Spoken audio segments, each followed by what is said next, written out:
Hey guys, got another video here with some low-level invasions. I've got a couple of clips that I've had for a little bit, and I had one invasion in particular today that was spectacular, and it was really the impetus for me wanting to put this whole thing together.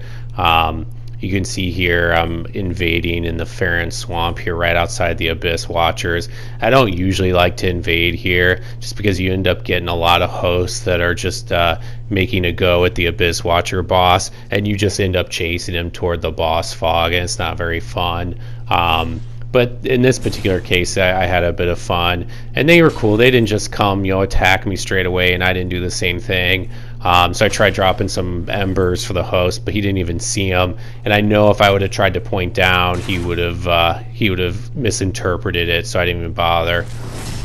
So I decided to try to dispatch one of the phantoms straight away, but unfortunately, I was not able to do so. I mentioned in my earlier videos that discipline idea of not straight away, or rather not pursuing somebody longer than you should, having the discipline to play the long game and roll out to live, to continue to fight. And one thing I started thinking about, I find myself thinking about this a lot. It was based in part on a Reddit discussion I was having, and that is, when I die in invasions, do I die more often because I run out of Estus, or do I die more often because I get killed straight away before I ever even get a chance to use it all? And I realize far and away I get killed with Estus still on me, which means I'm probably not playing conservatively enough. I'm playing too aggressively, so I'm trying to dial that aggression back a little bit. And I'm healing in some situations where I might not normally otherwise. Like even looking at my health right here, I would probably heal this up if we were kind of in neutral.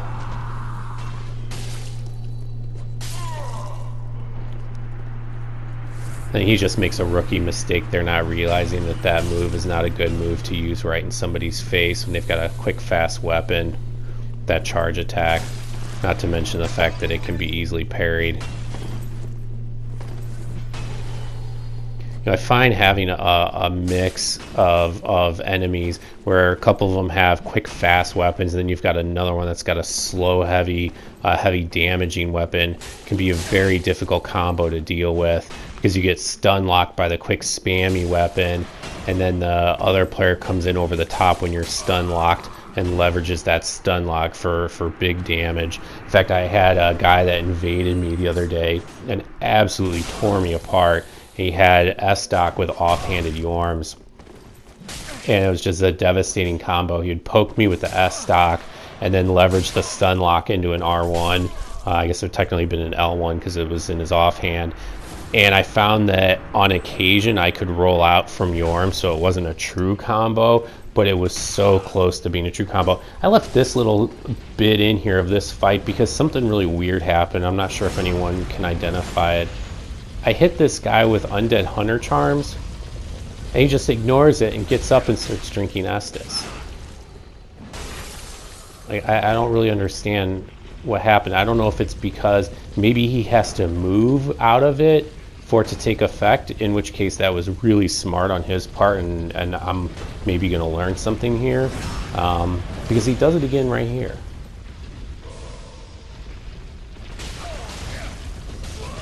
Anyway, I have no idea what's going on there. So if somebody happens to know, I'd love to understand that a bit better. If you don't mind leaving a comment, that would be great.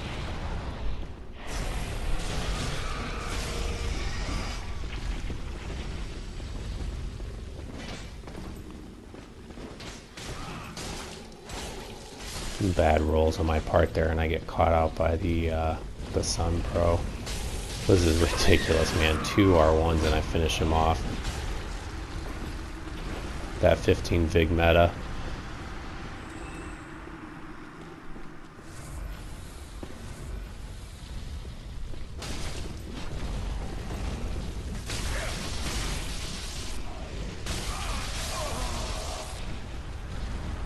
In here, I'm not really mocking him for the parry attempts, more like trying to educate him, I suppose. Like, I actually seemed like he might have been halfway decent, but his parry whiffs really cost him that fight. This is the main event here. This is the invasion that made me want to make this video. This invasion probably pushed me to my limits more so than any invasion in recent memory. It pushed me to my limits in the sense that I wasn't so overwhelmed by either superior players with superior skills or in numbers or in any way. I was pushed to the absolute limits of my skill of something that I was actually capable of handling. So it wasn't easy, but it wasn't overly difficult either. It was super challenging. I just had so much fun in this. And you'll see here, I caught a glimpse of the host and his phantom there just a moment ago up top here.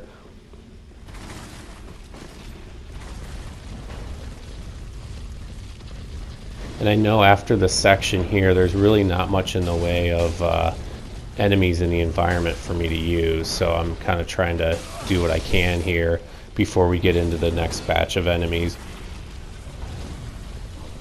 And I also know with the bonfire up ahead, they're liable to just kind of hole up there.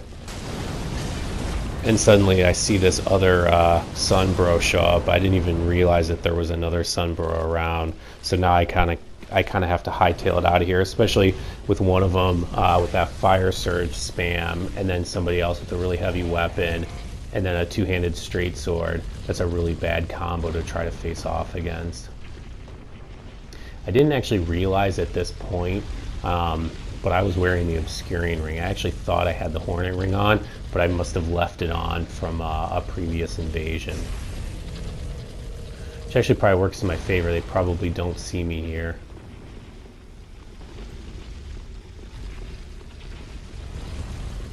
This is tough here with this ball here. I'm trying not to get pinned by these guys, but at the same time, obviously I want to respect the power of that ball.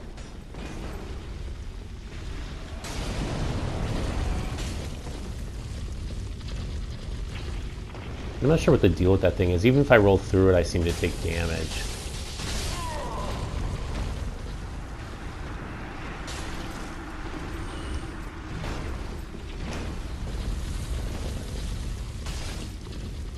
See there, I took some more. And this Goldbro seems to be doing a good job of being wary of my parry shield. And of course I can't parry the host. And he seems to be playing unlocked, the host does. Which is a sign of somebody who's probably skilled. Not that it takes skill to play unlocked, but normally only a skilled player would actually bother to do so.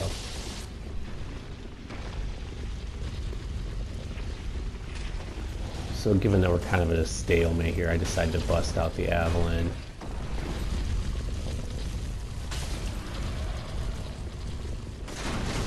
Now we're back at a 3v1, or we will be shortly when the blue decides to show up.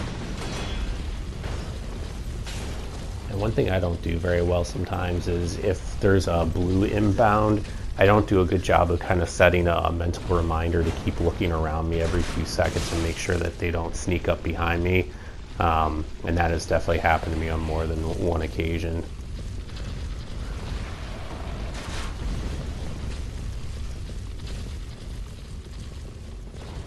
Explosive bolts at these low levels are amazingly effective, but the problem is that they are so expensive.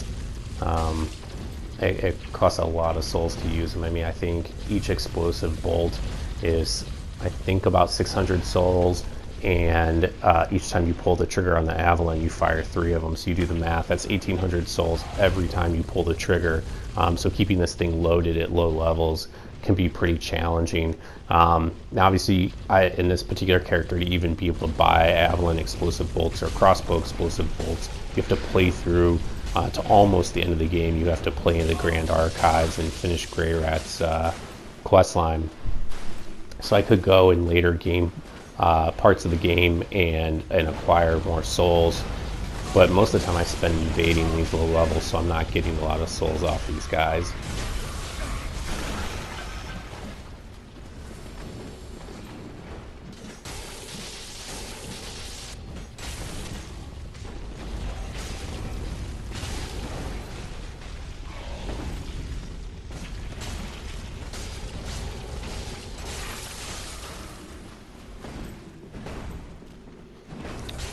That might have been the smartest parry attempt. You know, with a cestus against a straight sword, even on a somewhat laggy connection, you can pretty reliably parry that third R1, and that was a great panic roll punish on the part of that blue. But you can pretty reliably punish that third R1, but with a medium shield like that, or small shield, I'm not sure what you'd call it, unless you've got a really good connection, you'll whiff that third parry attempt, or that third R1 parry attempt. Now, I've watched a lot of Nif's videos and Pincognitos and Saint Riot, and one thing all three of those guys do extremely well that I don't do at all, they do setup parries. And for whatever reason, setup parries never really became part of my repertoire. And I've been observing that I really should try to work those into my game. And there's a couple of videos I ended up excluding from here where I did setup parries. And man, those things are so freaking effective.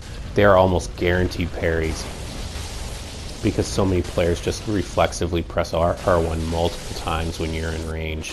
Even I do it on occasion. In fact, Saint Riot parried me in one of his streams. I was playing with a spear. I felt really stupid, but they're super effective. So I've kind of started playing with those more, and it just makes me realize I should have been doing that all along, just given the extreme effectiveness of them. So here I'm about to take my last Estus, and things are looking a little grim here. And I got to kill either the Phantom or the blue in order to be able to get some more Estus back.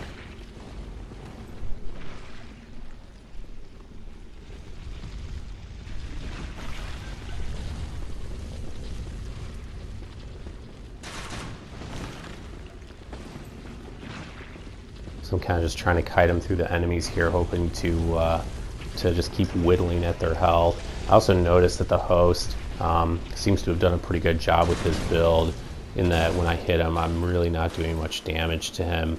He's probably got 40 vigor or something close to it. He's probably either got a twink build, or what they might call like an anti-twink build, something that's designed to protect him from the depredations of people just like me. You also notice I'm playing with the axe in there. I get a really good prediction parry read on this guy, and realize, unfortunately, I don't have the Hornet Ring on. This is the point where I realize I'm not wearing it. But the Astora Straight Sword got nerfed pretty badly in one of the recent patches, and there I get off the setup parry. The Astora Straight Sword isn't nearly as effective as it once was. I don't remember the exact damage that it used to do raw, but I think it's been nerfed probably by about 20% in damage, which just puts it on the footing of almost like a regular straight sword. Now, I saw somebody on Reddit claim that a regular longsword raw now is better than a Astora Straight Sword and doesn't require the faith investment. I did a quick check, and I was really proud of this. I knew one of them would try to run across the bridge, so I hit it with explosive bolts, and I managed to kill the blue, which is perfect timing because, again, I'm out of Estus. And now I'm at a point where I've got the host here. He's in some serious trouble with all the skeletons. At this point, I assumed he was out of Estus, but I really realized I hadn't hit him that much earlier, so he's still got quite a bit left. I'm desperately trying to finish him off here before he can heal up. I mean, he's probably got like 1 point of health right there.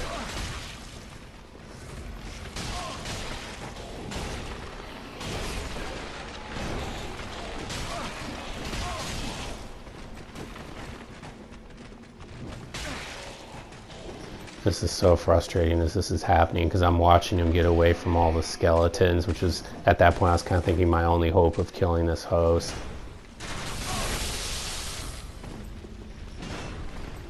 I mean, the only thing I've noticed so far is that he kind of blows through his stamina very carefully. And I probably should have taken like a Hidden Blessing or Divine Blessing, whichever it is, right here to be on the safe side.